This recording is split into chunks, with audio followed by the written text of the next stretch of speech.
Tell అది relevant, అది రాష్ట్రం ఇంట్రెస్ట్ ఏదో ఒక రకంగా అఫెక్ట్ చేసేది. కాబట్టి ఆలోచించాల్సింది ఎవరంటే ప్రజలు ఆలోచించాలా, దీని గురించి కొంచెం సీరియస్గా పట్టించుకునే వాళ్ళందరూ ఆలోచించాలా. ఇందులో వాస్తవం ఏంది, ఇందులో వాస్తవం ఏంది చూడాలి. లక్కీగా టెక్నాలజీ పెరిగి ఇప్పుడు అన్ని పబ్లిక్ డొమైన్లో ఉండేటివే. ఇంకా ఇప్పుడు చాట్ జీబీటీ వచ్చాయి, కొడితే ప్రతిదానికే ఆన్సర్ వస్తుంది, ప్రతిదానికి డేటా కలెక్ట్ చేసి అదే ఇస్తుంది. దయచేసి అందరు చూడండి. మొన్న జగన్మోహన్ రెడ్డి గారు పెట్టిన ప్రెస్ కాన్ఫరెన్స్ లో రైజ్ చేసిన క్వశ్చన్స్ ఏదైనా అసంబద్ధమైనవి ఉన్నాయా, అందులో వేటికైనా ఆన్సర్ ఇవ్వకుండా పక్కకు తోయడానికి సాధ్యమయ్యేవి ఉన్నాయా? ఆ క్వశ్చన్స్కి ఆన్సర్స్ ఉంటే ఇంకేం అక్కర్లా. అందులో ఆయన అడిగింది ఏంది, నీ తరహా ప్లానింగ్ తో అసలు ఆంధ్రప్రదేశ్కు రాజధాని అనేది వస్తుందా?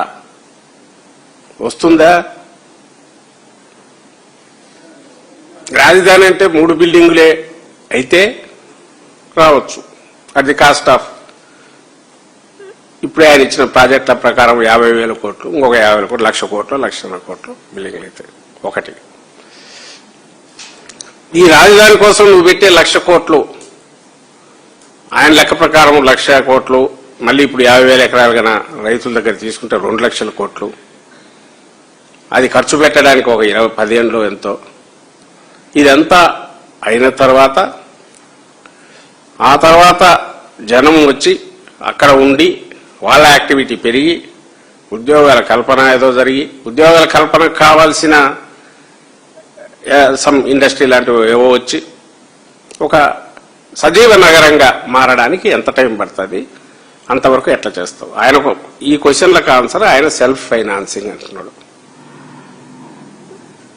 మరి ఆ సెల్ఫ్ ఫైనాన్సింగ్ అనేది ఎట్లా అనేది చెప్పమంటే చెప్పలే. నిన్న చెప్పాడు అది కూడా లేదు అని, అది కూడా ఇప్పట్లో లేదు అని. మీరు విన్నారు లేదు, మళ్ళీ వినండి అని అందరికీ చెప్తున్నా. నిన్న చంద్రబాబు నాయుడు గారు మాట్లాడిన వాటిలో ఇది ఉంది, అందరూ వినండి, చదువుకున్న వాళ్ళు కానీ మీడియా వాళ్ళతో సహా విజ్ఞప్తి చేస్తున్నాం. ఏమంటాడు అందులో, అక్కడ మనం చేసే యాక్టివిటీ ద్వారా దానికి ట్యాక్సులు పే చేస్తారు కదా, దాని ద్వారా వచ్చే ఆదాయము అది ఆదాయం కాదా, అది ఫైనాన్సింగ్, సెల్ఫ్ ఫైనాన్సింగ్ అనేది ఒక మాట అన్నాడు. అక్కడ చేసే ఖర్చు ఎవరు చేసేది? అక్కడ ఉన్నవాళ్ళు ఖర్చు చేసి దాంట్లో ఆదాయం వస్తే అది ప్రభుత్వానికి వచ్చేది. కానీ ప్రభుత్వం అప్పు చేసి నువ్వు అక్కడ బిల్డింగ్లు కట్టి ఒకవేళ దానికి ఏదన్నా ఆ బిల్డింగ్ కన్స్ట్రక్షన్ లో వాడే మెటీరియల్ మీద ట్యాక్సులు తీసుకొని 15% అంటే 15 ఎంతో వేసుకుంటే కొన్ని 15% అనుకుందాం. అంటే నువ్వు 1,00,000 కోట్లు ఖర్చు పెడితే 15,000 కోట్లు నీకు వస్తుంది. అది కూడా రైతులు మొత్తం మర్చిపోయినా, అది కూడా రైతులు, అది చెప్పలేదు నేను, నేను మర్చిపోయినా. 10,00,000 కోట్లు ఖర్చు పెడితే 15,000 కోట్లు వస్తుంది. అసలు ఫస్ట్ థింగ్ ప్రజల సొమ్ము, ఖజానాది, రాష్ట్రం సొమ్ము, నీది పర్సనల్ హెరిటేజ్ది కాదు, నీ జోబులోది కాదు.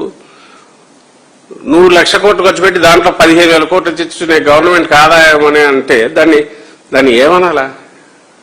బైది ఆయన MA economics, PhD scholar, I think PhD వచ్చినట్టుందో మరి మధ్యలో డిస్కంటిన్యూ తెలియదు, కానీ పిహెచ్డి అయితే చేసేవాడు. అప్పుడు స్టూడెంట్ లో ఒక సెక్షన్ గ్రూప్ ఈయన లీడ్ చేసేవాడు, క్యాస్ట్ గ్రూప్ లీడ్ చేసేటప్పుడు అక్కడ ఉన్నప్పుడు ఎంఏ పిహెచ్డి చేస్తున్నాడు ఎకనామిక్స్ చంద్రబాబు నాయుడు గారు. అసలు అది అంటే ఎవరిని మోసం చేయాలని, కాబట్టి బేసిక్ లెక్క తెలియదని అయితే అనుకోను. మన దగ్గరది ఖర్చు పెట్టి దాంట్లో 10 పైసలు వెనక్కి వస్తే, రూపాయి ఖర్చు పెట్టి 10 పైసలు ఎవడన్నా చేతికిస్తే, చూడు 10 పైసలు సంపాదించానని ఎవడన్నా అంటే, సరే ఆ వ్యక్తి అనుకుంటే పైత్యమో ఏదో దిక్కు తెలియలేదనుకోవచ్చు. ప్రజల సొమ్ముకు నువ్వు ధర్మకర్తగా ఉండి రాష్ట్రం దీనికి సంబంధించి ఇది ఆదాయం కింద లెక్కేస్తానంటే ఏం చేయాలి? ఏమనాలి? ఒకటి.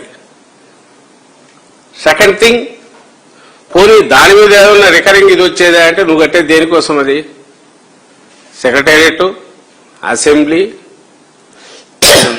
హైకోర్టు, ఇంకా ఇట్లాంటివేవో. అవి కూడా రాయితీలు. మా వాళ్ళు చెప్తున్నట్టు ఆ 15 పైసలు కూడా రాదు, అది కూడా కన్సెషన్ ఇచ్చేశాడు కాంట్రాక్టర్లకు. సో 0 వచ్చేది 0.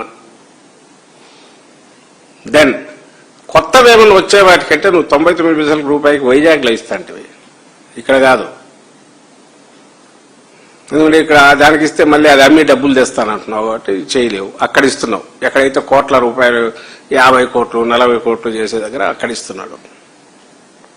సో కన్స్ట్రక్షన్ అక్కడ జరుగుతుంది, దాని డబ్బులు ఇలా ఖజానాకు వస్తుంది. రెండవదంట భూములు ఉన్నాయంట, ఇవన్నీ చేయగా మిగిలిన భూములు వాటి నుంచి వచ్చే ఆదాయం అవి ఇప్పుడు అమ్మమంటున్నారో, అమ్మితే డబ్బులు ఎక్కడ వస్తాయంటాడు. మరి ఎప్పుడు అమ్ముతావు? రాజధాని బాగా డెవలప్ అయ్యి బాగా వాల్యూ పెరిగి ఇప్పుడు హైదరాబాద్లో ఆ రోజు అప్పుడు అమ్మితే వచ్చేవా ఇప్పుడు వస్తున్నాయి చూడు అని అంటాడు. ఎన్నేళ్ళు పట్టింది?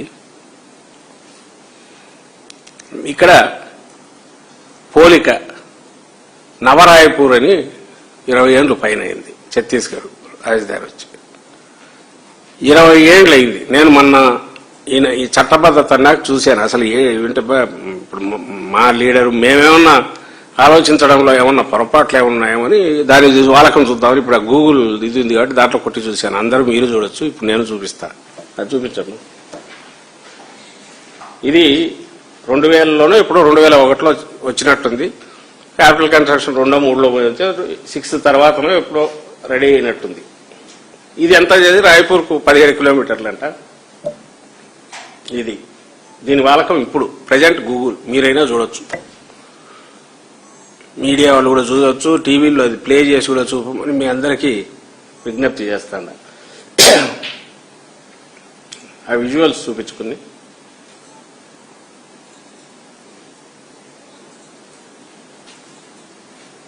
ఇది ఇప్పుడు ఇక్కడికి అక్కడికి తేడా ఏముందబ్బా? 20 ఏళ్ల తర్వాత ఇది లేటెస్ట్.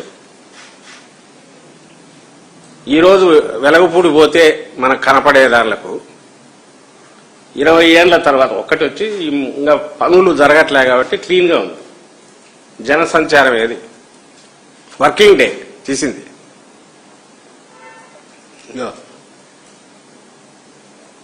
అందులో ఎవరు ఉండట్లా, రాయాపూర్ నుంచి వచ్చిపోతున్నారు. ఇప్పుడు ఇది వెలగపూడి అంటే ఎట్లుందో అక్కడ అట్లే ఉంది. ఇది 20 years 24 years తర్వాత ఇది రాయపూర్.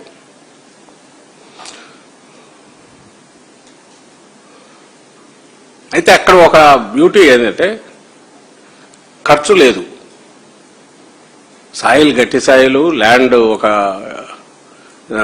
దాన్ని ఏమంటారు గవర్నమెంట్ ల్యాండ్ ఎక్కువ ఉండడము, తక్కువ దీనికి తీసుకోవడము. ఇక్కడ ఈయన ఘనంగా చెప్పుకునే పూలింగ్ మాదిరి అక్కడ ఒక అవసరం లేకపోవడము, అక్కడ డైరెక్ట్ ప్రొక్యూర్ చేయడము. ఏది జరిగిందో వాళ్ళు చేసిన అప్పు నాకు తెలిసి ఓవర్ ది పీరియడ్ 1700 కోట్లు అంటే అది కూడా రీపే చేసేసారు. 1700 కోట్లు, 17,000 కాదు, 1,70,000 కోట్లు కాదు, మొత్తం ఖర్చు అయింది 6,000-7,000 కోట్లు. వాళ్ళకి డబ్బులు లేకనా? వాళ్ళ మైనింగ్ ఇదే సంవత్సరానికి 18,000 కోట్ల పైన ఓన్లీ మైనింగ్ రాయల్టీలే వస్తాయంట. ఫైనాన్షియలీ సౌండ్, నీట్ గా కట్టుకున్నారు, ఇంకా వదిలేశారు. రాని దానంతా అది గ్రో కానీ లేని. చంద్రబాబు నాయుడు గారు చెప్పే సైబరాబాద్ అయినా అంతే. ఎక్కడైతే నువ్వు జోన్లు డిక్లేర్ చేసి మాస్టర్ ప్లాన్ డిక్లేర్ చేసి రోడ్డు కనెక్టివిటీను అది క్రియేట్ అయితే ఆటోమేటిక్ దాన్ని ప్రైవేట్ వాళ్ళు వస్తారు, ఓవర్ పీరియడ్ అవుతుంది. ప్రభుత్వానికి రాష్ట్రం మీద బరువు ఉండదు. ఎప్పుడైతే రాష్ట్రం మీద బరువు ఉండదో, అదే ఇప్పుడు ఆయన పెట్టిన ప్లేస్ అయినా ఓకే, ఇంకో దగ్గర అయినా ఓకే. దాంతోపాటు ఎక్కడైతే ఆల్రెడీ కమర్షియల్ యాక్టివిటీ ఎక్కువ బాగా ఉంటుందో దానికి అటాచ్డ్ అయితే సీట్ ఆఫ్ ది గవర్నమెంట్ అక్కడే ఉంటుంది, హెడ్ ఆఫ్ ది గవర్నమెంట్ ఉంటాడు, ఎంటైర్ సిస్టమ్ అక్కడే ఉంటుంది. కాబట్టి దానివల్ల వచ్చే అడిషనల్ వాల్యూ అడిషన్ వల్ల అది ఒక గ్రోత్ ఇంజిన్ అవుతుంది. దీనికి పెద్ద వేరే రకంగా ఆలోచించాల్సిన అవసరంలా. ఇదే 1,00,000 కోట్లు ఖర్చు కావుతాయి. ఆయన మాటల్లోనే ఆయనే నిన్న చెప్పిన దాంట్లో నేను ఇప్పటికే 40,000 కోట్లు తెచ్చినామని. టైఅప్ అయిందని. టైఅప్ అంటే అదేదో గ్రాంట్ అనుకుంటారు జనం. అప్పు 40,000 కోట్లకు టైఅప్ అయిపోయింది. 50,000 కోట్లకు పిలిచినాము. ఇంకొక 20,000 కోట్లకు తెస్తాము. ఈ అప్పులన్నీ ఏదైతే తెచ్చి పెడుతున్నాడో అది ఆయన జోబులో కాదు, హెరిటేజ్ కాదు, రాష్ట్రానికి సంబంధించినవి.